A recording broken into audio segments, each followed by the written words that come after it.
Hi mga kamars, for today's video magbe-bake naman po tayo ng banana oats muffin.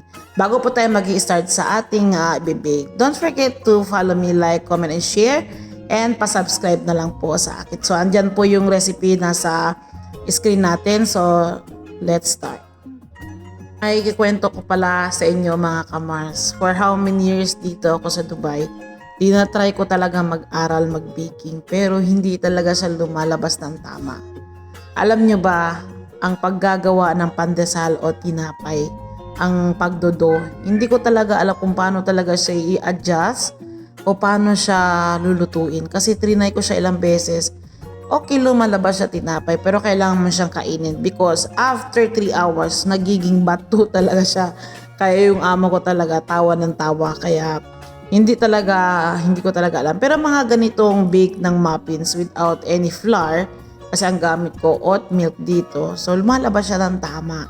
Especially yung traditional gemat dito sa Dubai. So alam niyan sa mga nasa Middle East na mga OFW. So gumagamit ako ng ready-made na flour. Hindi talaga siya lumalabas na tama mga kamars. So hindi ko talaga alam kung paano talaga magbe-bake na gamit ang flour. So pero sa mga dishes, sa mga main dish, main course, sa main course international. So nakita niyo naman ang dami ko talagang upload.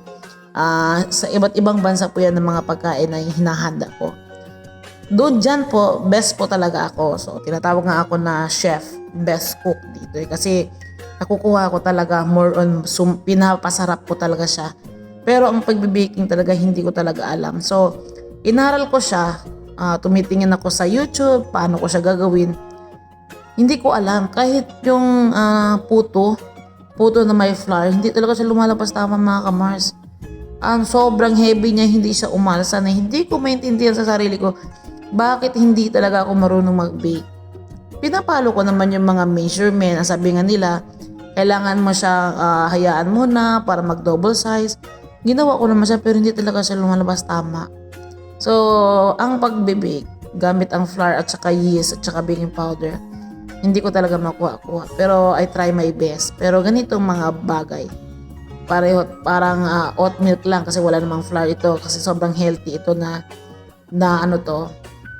ginawa kong bake. So ito ay coming from Natasha, yung pinakasikat na nagko-cook. So sabi ng amo ko ay request niya para daw sa breakfast ng anak niya. So ginawa ko ito. So ayan, ibe-bake na po natin. So sana nagustuhan yung mga kamars ang aking munting video. So please don't skip the ads. So follow ako, like, comment and share, and pa-click na lang ako sa notification bell para updated kayo sa mga ginagawa ko. So ito yung sinishare ko daily upload o every other day. Ito po yung mga trabaho ko dito sa kusina. So wala naman akong ibang ginagawang vlogging. So bawal naman talagang magbablog sa loob ng bahay. So dito lang talaga ako sa kusina. So sa mga bagong commenter ko, like, nag-heart sa akin, salamat sa pag-support. Thank you mga kamars.